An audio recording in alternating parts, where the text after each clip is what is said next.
Hello students, and welcome to the third lesson of Module 3. In this lesson, we're going to learn how to find the derivative of composite functions. You're going to learn how important this is, and we're going to tie it into the product and the quotient rule that you've already learned. Let's get started.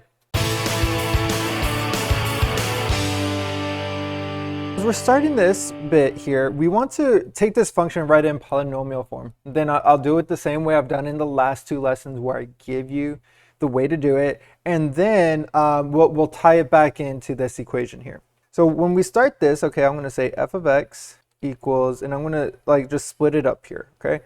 So just expand everything, 2x plus 3. Okay, now I'm going to start distributing here.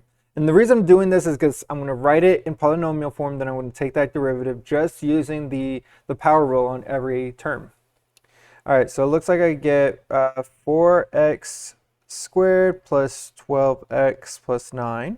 And I'm still multiplying that by 2x plus 3. And then if I multiply all that out, I'm going to get 8x cubed plus 12x squared plus 24x squared plus 36x plus 18x plus 27. Okay, and before I take a derivative, I'm just going to combine all these like terms. So 8x cubed plus 36x squared plus 54x plus 27. Now I'm going to take that derivative, okay? So when I do this, I'm going to say, okay, f prime of x equals 8 times 3, that's 24x squared. 36 times 2 is so plus 72x plus 54. And then the derivative of a constant is 0. And what I notice here is that I can simplify this, okay? So if I bring this over here, I can simplify this and I can divide 6 from each of those. So f prime of x is going to be 6 times 4x squared plus 12x plus 9. And then 4x squared plus 12x plus 9, that's 2x plus 3. And so really I'm just getting that from over here because that's how I multiplied those two together. So I'm going to get 6 times 2x plus 3 squared. And that is going to be my final derivative. So that's going to be f prime of x, and I just went through the extra effort of simplifying a lot of it. So as I said, there's a lot of talk about Leibniz and Sir Isaac Newton and what they did for calculus. But Leibniz was most likely the first one to actually use the chain rule. And here is the chain rule. So if we have a function that we're going to take the derivative of, and we can write it as the composition of two functions, so f of g of x or g of f of x, or any sort of thing where you can put one function inside of another. Then h prime of x is the derivative of the outer function with the inner function times the derivative of the inner function. And that's it. So the way I said it is the way I always say it in my head. The derivative of the outer with the inner times the derivative of the inner function. And now we're going to go back to that function that we had above, and we're going to take that derivative. Okay, so go straight into it, f prime of x. So what I'm going to do here is I'm going to write out the outer part. So the outer part is going to be something cubed, and the inner part is going to be 2x plus 3. And we're really just getting it from that parentheses right there. Okay, so when I do this derivative, I'm going to take the derivative of the outer part, so 3, and then I'm going to hold on to the inner part, so 2x plus 3.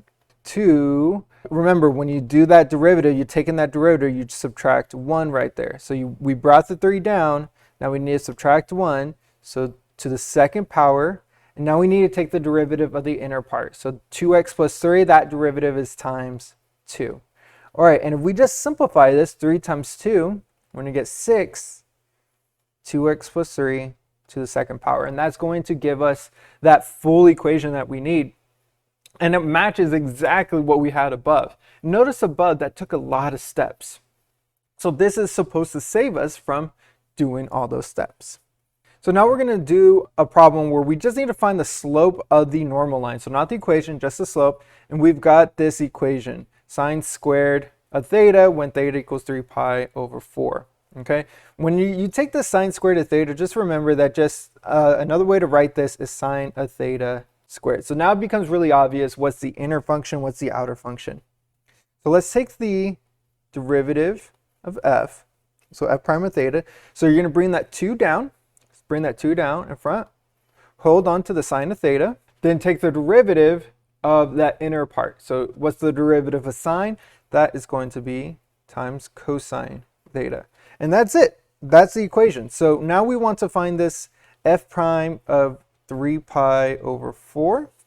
Okay, so 2 sine 3 pi over 4 times cosine 3 pi over 4. All right, so I'm going to get 2 times, well, sine of 3 pi over 4, that's square root of 2 over 2. And then cosine of 3 pi over 4 is negative square root of 2 over 2. All right, so these 2's divide out. And then I'm going to get a negative because they're both, one's positive, one's negative. Okay, and then square root of 2 times square root of 2 is positive 2. And then I still have a 2 in my denominator, so negative 2 over 2, which comes out to be negative 1.